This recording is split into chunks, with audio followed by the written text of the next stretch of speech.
Hi there, my name's Kieran Mathers and I'm the creative lead on Solar Storm. So in our final development video before our Kickstarter drive, we're going to have a look at sensors and navigation. Now obviously you're not going to be able to get to Mars if you can't steer or see where you're going. So we've got quite a few mechanics for this. So obviously what I'm going to do to start with is I'm quickly going to load a ship. So we'll go to the build screen now. Now, at the risk of labouring the point, you can build any ship you like on Solar Storm. What I'm going to use today is I'm going to use a ship built by my colleague Tom. So we'll just load that now. And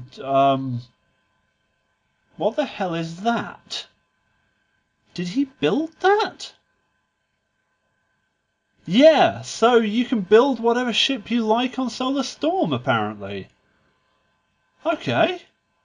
Let's put some crew on there.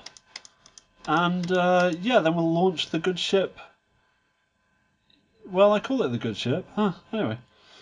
So, we're on the travel screen and it's so badly made that the weapons are falling off.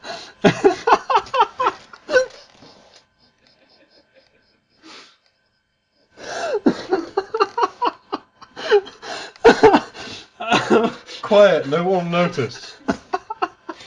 It's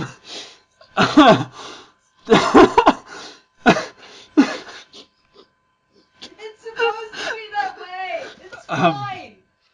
Where we're going, we don't need weapons. Clearly. So, what were we saying, Tom?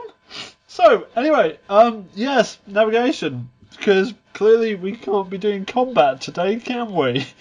Alright. So, lots of engines. What we're going to do with the with this is we're going to check out the system view. Now, with the system view, that allows you to do some long-term planning of your course. Now, using the slider, you can anticipate where the course of Mars will be when you want to intercept it. So the green line is your course, the red line is Mars. So what I'm going to do now is I'm going to burn the engines. To leave Earth orbit, it's actually better to accelerate before you try and do any course corrections. So we will burn the engines now. Watch what happens to the fuel as well on a burn. So we're burning reasonably quickly, and you can see that our course is adjusting now to meet the course of Mars.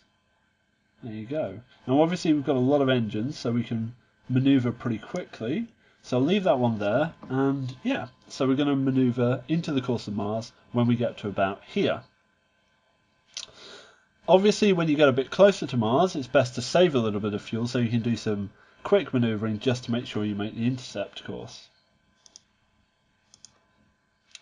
Now, one of the things on Solar Storm that you can do is you look for events. Each ship has got a broad sensor and a high precision sensor. Broad sensors give you a good idea of what's going on around you.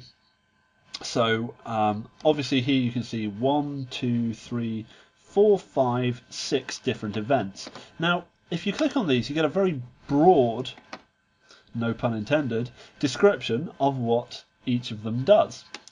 So here we are, you can see interplanetary object moving at high speed. If we wanted to get a closer look at these, we can use our high precision sensor. So we select that here, and then we click on it.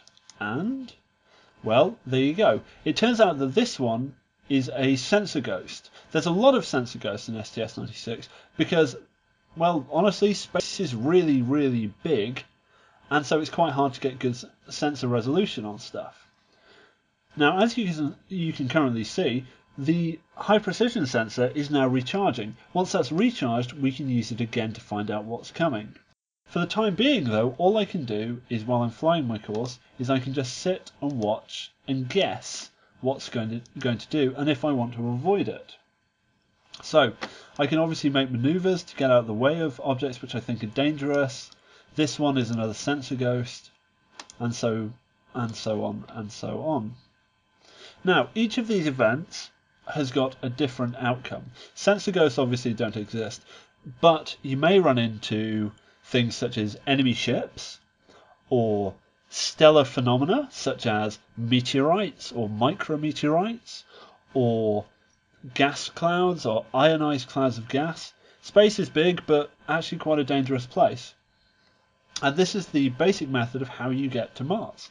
By keeping an eye on the events, by changing your course accordingly to make sure that you don't hit them, and hopefully by keeping your ship together, keeping your crew alive, and flying there successfully. Alright, so I hope you've enjoyed this brief introduction to the sensor system on Solar Storm. Sorry about the hysterical laughter earlier. Actually, you know what? I'm not sorry. This is a very, very, very silly ship. We're crowdfunding on the 9th of June. If you want to, check us out on Kickstarter after the 9th of June. But for the time being, come and chat to us on Twitter at SolarStormGame. Alright, so thanks for that, and I hope you enjoyed watching this.